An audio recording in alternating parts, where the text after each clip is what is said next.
Religious freedom. The Trump administration announces a change to Obamacare. Why pro-life groups are applauding.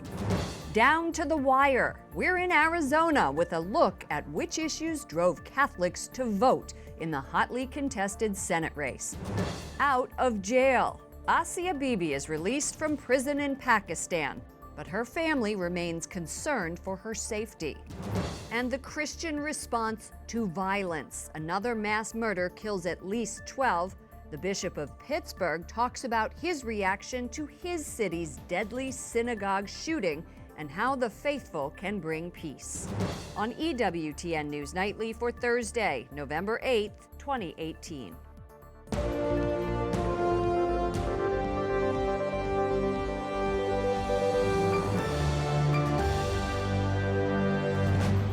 Good evening from Washington, D.C., and thank you to those of you joining us from around the world for news from a Catholic perspective. I'm Lauren Ashburn. The Trump administration will allow religious groups, small businesses, and nonprofits to opt out of the contraceptive mandate. It's a controversial rule in Obamacare that requires employers to provide insurance coverage for contraception, abortion-inducing drugs, and sterilizations. It seems to spell victory for groups like the Little Sisters of the Poor and our network. White House correspondent Mark Irons reports. Good evening, Mark. Good evening, Lauren. President Trump's administration is completing the work it began last year to protect people with religious or moral objections to health insurance that covers birth control, a requirement that former President Obama imposed, leading to dragged-out litigation that reached a deadlocked Supreme Court, and that's where the Little Sisters of the Poor come in. I have great confidence in God and great trust that He's going to support us through this. These smiling nuns are close to leaving court battles behind and continuing their mission to care for the elderly poor. The Little Sisters are very happy that the litigation that they've been involved in for 4 years is now coming to an end. Attorney Diana Berm with the religious liberty-focused Beckett Law Firm speaks on behalf of the Little Sisters of the Poor. They've been saying for a long time that the government doesn't need nuns to get contraceptives to women. And they won't be bound to do that, thanks to a final government ruling from the Department of Health and Human Services. The Little Sisters were in the Rose Garden last year with President Trump. We know all too well the attacks against the Little Sisters of the Poor. He set in motion an executive order addressing conscience-based objections to a contraceptive mandate found in President Obama's Affordable Care Act. It required employers to provide no-cost birth control to employees. The Little Sisters of the Poor were not exempt. The burden is the burden on our conscience of having to collaborate with something that we consider to be morally objectionable and evil. Now the weight is almost completely lifted, but a couple of state lawsuits are still targeting the Little Sisters for not providing contraception. And Planned Parenthood is arguing against the Trump administration's recent decision, tweeting, "Birth control isn't controversial. It's essential health care that a majority of women will use in their lifetime." The administration is trying to restrict access to birth control again. Fight back. This is a victory for the Little Sisters, but it's actually not a harm to anyone else. The finalized conscience protection rules take effect after 60 days. The exemptions offered by the Trump administration should only affect approximately 200 employers with religious or moral objections. Our EWTN network is one of those employers. Lauren? Mark, I understand the administration now wants to change how abortion coverage is funded in Obamacare. That's right, Lauren. Another proposed rule under Health and Human Services directs insurers selling Obamacare plans to collect a separate payment from patients for coverage of abortion services. The plan would give consumers greater transparency about abortion coverage within those insurance plans. Lauren. White House correspondent Mark Irons. Thank you, Mark. A U.S. appeals court says the Trump administration can't end DACA. That's an Obama-era program shielding young immigrants from deportation. For DACA recipients, this means the window to renew status remains open. Lawsuits by California and others will continue in federal court. DACA has protected some 700,000 people brought to the U.S. illegally as children. The acting attorney general, who replaced Jeff Sessions yesterday, calls the special counsel Russia investigation into the 2016 campaign, quote, going too far. Matthew Whitaker is a former federal prosecutor from Iowa. He will oversee Robert Mueller's investigation. He said last year that he could envision a scenario where Sessions was replaced and the new boss didn't fire Mueller, but reduced his budget so low that the investigation would grind to a halt. The 49-year-old replaces Sessions. He resigned yesterday at the president's request in a goodbye message to staff. Sessions said his time leading the Justice Department was, quote, beyond anything I ever would have thought possible. Another horrific mass shooting in the U.S. At least 13 people are dead after a gunman opened fire at a bar last night in Southern California.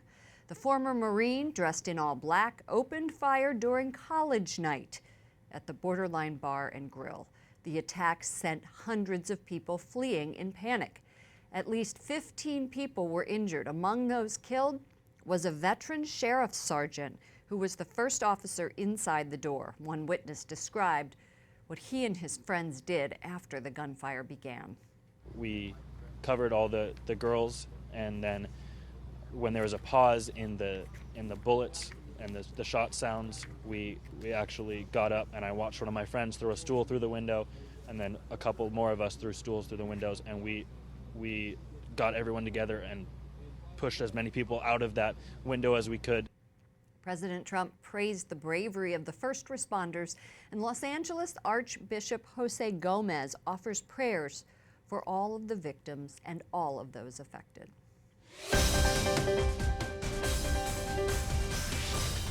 Arizona's Senate race is still too close to call. Republicans are suing to stop some mail-in ballots from being counted. The lawsuit singles out the state's two biggest counties, the base of support for Democrat Kyrsten Sinema. A judge has scheduled a hearing on the lawsuit for Friday afternoon. Capitol Hill correspondent, we should call him Phoenix correspondent, Jason Calvi joins us from sunny Arizona. Good evening, Jason. I'd be happy to come here. Good evening, Lauren. Republican Martha McSally is up by 17,000 votes, but the GOP says this county, Maricopa, is wrong to let voters fix problems with signatures on mail-in ballots. Now, we are waiting for the judge's ruling, but today I spoke with one Catholic couple who's putting faith and family into their vote. The rallies are over. The ads are no more. And yet we still don't know who won Arizona's Senate race. You know, our kids knew what we wanted the outcome to be, but we told them that morning that it didn't matter what happened, that God's will would be done. In the Phoenix suburbs, Maria and Gary Lavacari raised 4 kids, ages 1 to 8. Gary, a banker and Republican, tells me his vote for McSally was a vote to help families flourish. One maybe paramount way that they can do that, Jason, is by voting to confirm judges to the federal judiciary who recognize the basic truth that the human person is made in the image and likeness of God. The nomination of judges is the most important issue for only about 2% of Catholic voters in the West, according to our EWTN poll. The GOP-controlled Senate can confirm judges without having to work with next year's Democratic House. The president, I think, has done an excellent job in picking young men and women who believe the job of the judge is to follow the law. And we intend to keep confirming as many as we possibly can for as long as we're in a position to do it. Maria teaches her kids at home and tells me Catholics cannot retreat from politics. If we're not out there engaged with society in a dialogue with our culture, then there's nobody to bring the truth and nobody for God to work through and His grace to work through us to bring truth to the world. Just 2 of the 1.5 million Catholics who call Arizona home there. Senator Mitch McConnell says he's hopeful that McSally will win this race. He also says he hopes one of the GOP women senators will join the Judiciary Committee. That's the committee that oversees the confirmation of judges and Supreme Court justices. Lauren? How long do Arizona officials think it's going to take to announce the winner of this Arizona Senate seat, Jason? Well, here in Maricopa County, the recorder estimates they'll still be counting ballots for several more days. Arizona Republicans, their lawsuit does call for the counties to stop contacting voters to verify signatures on early ballots. Capitol Hill Arizona correspondent Jason Calvi. Thank you, Jason. The group Susan B. Anthony List calls Tuesday's election a big night for pro-lifers. If Martha McSally wins Arizona and Cindy Hyde-Smith wins her runoff in Mississippi later this month, there will be 54 Republicans, including a 52-seat pro-life majority. Justice Ruth Bader Ginsburg is hospitalized after fracturing 3 ribs in a fall yesterday in her office at the Supreme Court. Ginsburg, who is 85, was admitted to the hospital today for treatment and observation. It is the second time the justice has broken ribs. She has battled cancer twice. More than 16,000 adults have taken part in the Archdiocese of New Orleans program to combat clergy sex abuse. That's according to local media reports. As in many parts of the country, it is mandatory for anyone who works with children, and it includes a background check and classes on how to interact with young people. Officials in Pakistan say Asia Bibi, the Catholic woman acquitted after 8 years on death row, has been released from jail. She's a free woman now. The mother of 5's whereabouts remains secret over fears for her safety. Radical Islamists are demanding she be publicly executed. Bibi was convicted in 2010 of blasphemy against the Prophet Muhammad. The sentence was overturned last week by the country's highest court. A diocese in India will not pay for the criminal defense of one of its bishops accused of raping a religious sister. Officials say Bishop Franco Mulacal's brother has been paying his legal expenses. Mulacal denies the rape charges. A Catholic priest and 3 others were kidnapped Tuesday night in Nigeria. Local media reports the priest and his friends were taken hostage by gunmen in the country's Delta state. Police say 1 suspect has been arrested. At least 6 priests have been kidnapped in the state this year. At a multinational, multi-country conference today, Pope Francis says access to clean water is a human right. The Holy Father made this comment today in a message released to participants at this Vatican conference on water management. Francis is focused on environmental issues during his pontificate. In 2015, the Pope published an encyclical letter called Laudato Si on caring for our common home. Vatican correspondent Juliette Lindley joins us from Rome. Juliette, from a faith perspective, how does Pope Francis connect access to drinking water to Catholicism?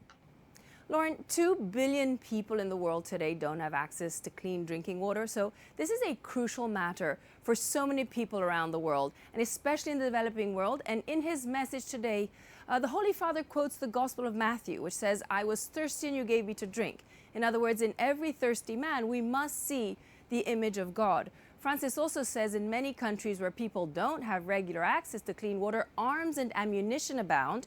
He's stressing his concern that corruption and financial interests can hinder access to clean water, and the Holy Father is reiterating the Church's commitment to it. The Holy See is active in this area through training and advocacy programs, and the UN first recognized the legal right to safe drinking water in 2010.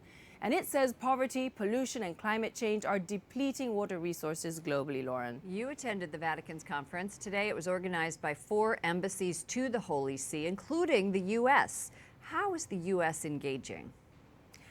Lauren, Ambassador Callista Gingrich told delegates that over the next 5 years, the U.S. will work to increase access to safe drinking water and sanitation services. She also says that the U.S. will encourage protection of freshwater resources and promote cooperation on shared water resources.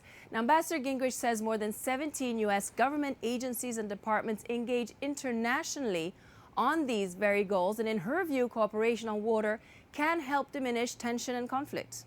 What role, Juliette, does the Holy See play in this clean drinking water drive? Well, I spoke with one of the Vatican delegates, Tebaldo Vinci Guerra, and he tells me that interreligious cooperation is key to bringing clean drinking water to the world. He says people of faith can work together on this issue. For the Catholic Church, it comes down to the dignity of the human person, and it's more than an issue of technology, financing, and administration. So the Holy See says that it's making great efforts to encourage interreligious dialogue to help people gain access to clean water. The Vatican says that it's up to all cultures to teach their people the importance of not polluting. And as our viewers will remember, the Pope's document on the environment, Laudato Si, it referenced the word water 47 times and stressed that access to clean water is crucial for all of humanity. Juliette Lindley, EWTN News Nightly, Vatican correspondent, thank you. Thank you, Lauren. Pope Francis approves the beatification of an American religious brother killed during Guatemala's civil war. James Miller died as a martyr. In 1982, he was 37 years old. The Wisconsin native had been working with the De La Salle Christian Brothers in the country. No date has been set for the ceremony. Coming up, we talk to the Bishop of Pittsburgh almost 2 weeks after the synagogue shooting in his city.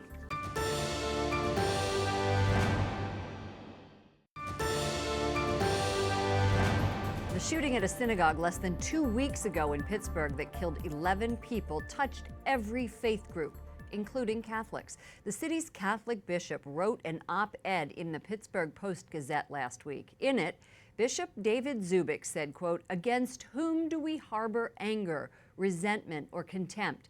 Even when our anger seems justified, God calls us to repent of it and love the person in question." Joining me now is Bishop Zubik of Pittsburgh. Your Excellency, welcome back to the program. Well, you're welcome, and I appreciate the opportunity to be with you, especially on such a sensitive topic. Oh, and especially today, Bishop, when Americans woke up to another mass shooting, this time in California. You know, when it happened less than 2 weeks ago in Pittsburgh, you lost 3 people close to you in that shooting.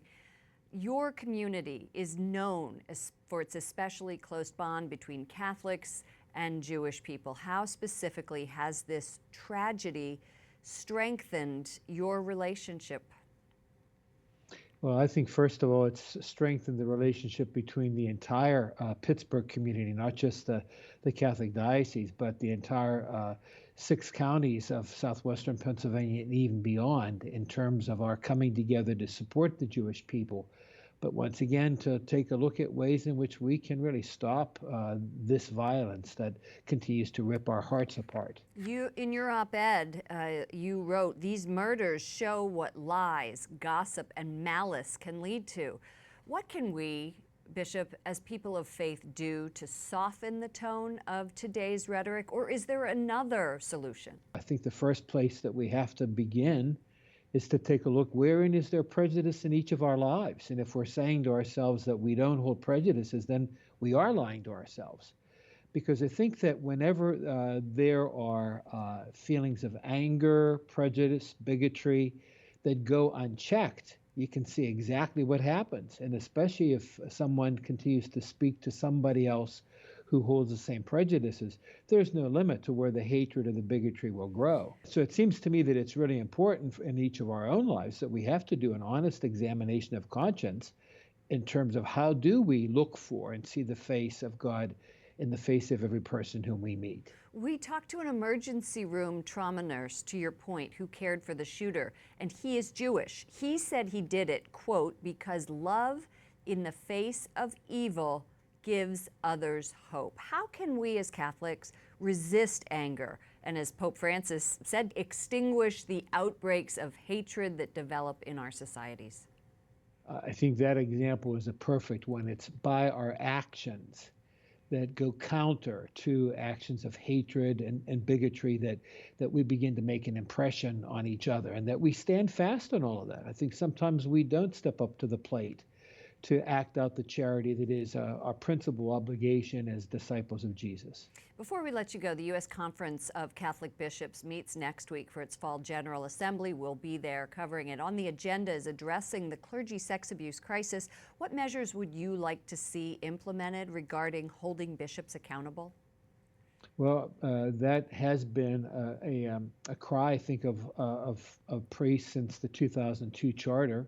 And I think that we come together now in the light of so many things to take a look at our responsibility as bishops to see how we do have to be accountable. And I think the plan of action that is being set before us by the leadership of the conference is giving us, I think, some good steps to begin to honestly take a look at how we have to be responsible for our leadership actions in the church. Do you support the proposals for a code of conduct for bishops?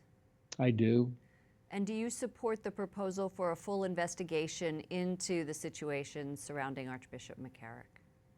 I do, absolutely so, because I think in my conversation with an awful lot of people, you know, folks will say they're just concerned about the integrity of the church, and I think we have to look for every way that we can to help build people's trust in the church.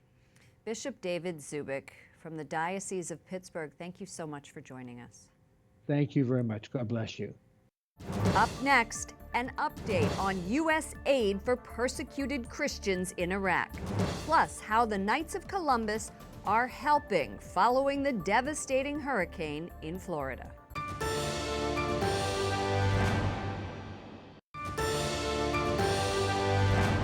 Testimoniare e rompere un'abitudine. Pope Francis warns against the sin of murmuring. At his daily Mass at the Vatican, the Holy Father says rather than secretly complaining about others, we should have the courage to be friendly to them. A representative for the U.S. Agency for International Development says change is happening on the Nineveh Plain in Iraq, and it's helping genocide victims. Max Primmer is stationed in Iraq. For the last 2 months he has been there. This week, he is here, meeting with White House officials to give them updates on how persecuted Christians in the region are doing. Joining me now is Max Primmer, Special Representative for Minority Assistance Programs at USAID. Max, welcome to the program. Thank you. Tell us, you just came back from Iraq, and you say, I love this, it's not how much money you spend, but how you spend it. So, how are you spending, how is the U.S. government spending money in Iraq? I think our administrator, Ambassador Mark Green, had made a trip to northern Iraq back in early July and realized that we needed really to change the approach that we were taking there, that given that they were victims of genocide in the ordinary program really wasn't the right response, and recognized that we needed to work much more closely with the communities. It wasn't good enough to do things for these communities. We needed to do it with them.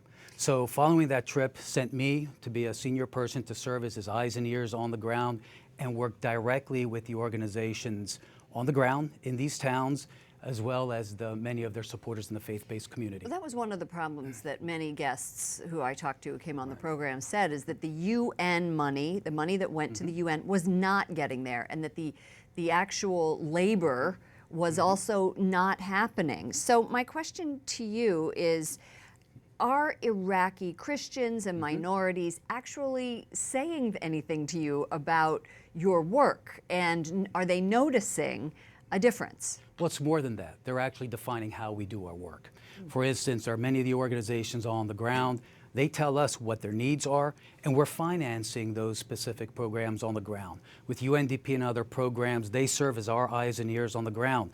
I'm there in Erbil. I'm based there. I travel to these towns, to Tel Skuf, to Karakosh, Karamlis, Shehan. Batnaya? Batnaya, I'm planning to go there now that it's been liberated and people can go home. When I was in Iraq about 1.5 years ago, we spent a significant amount of time in Batnaya, which was right on the Peshmerga front lines. ISIS was still in Mosul. Batnaya, I want to show you some of these pictures, completely flattened by ISIS. And yet, I went to the town, and there are people trying to put things together. They wanted to come back. They wanted to open their stores again, but they had no water, no electricity, nothing. So specifically, what's being done? Well, keep in mind, the administration, the president, the vice president, our administrator, secretary of state, we are all engaged in this issue. This is a priority for the relationship between the United States and Iraq. And as a result of this whole of government approach, we were able to remove the roadblock that prevented people from returning home to Batnaya. And 2 weeks ago, they all came in with a big celebratory mass. But at the same time, we are already there. The USAID, Our State Department colleagues and other donors are already there looking how we can restore health, how we can restore education, restore electricity, and rebuild their homes. So this kind of whole of government work indicates that the United States is making this a priority. This is so different than a year ago, but how do you convince Christians to come back in? Well, we are engaged on a daily level. You know, very often I remember Father Salar in Telescope, you may have met. Yes, I did. Said to me, speak to these people. Give them hope in a future of Iraq. But we're doing more than that. We're actually helping them shape their own future in Iraq. Excellent. Max Primmer, Special Representative for Minority Assistance Programs in Iraq. Thank you for the work that you're doing. Thank you. And finally, tonight, the Knights of Columbus donated more than $500,000 to a Catholic diocese in Florida affected last month by Hurricane Michael. It's heartrending every time you do this. At the same time, it's very uplifting because you see people are suffering, but they're resilient. They're coming out to help their neighbors. Neighbors are appreciative of the little help, sometimes a lot of help that they get, that they need. Among the buildings destroyed was the rectory of a Catholic church in Panama City. The priest was sleeping in a school classroom. So the Knights delivered a new 29-foot camper trailer. Tomorrow, we will hear from this grateful priest. That does it for all of us here at EWTN News Nightly. To all of you around the world, thank you for watching. I'm Lauren Ashburn. Let's keep in touch online. Follow me at Lauren Ashburn on Twitter and Lauren Ashburn EWTN on Facebook. Good night and God bless you.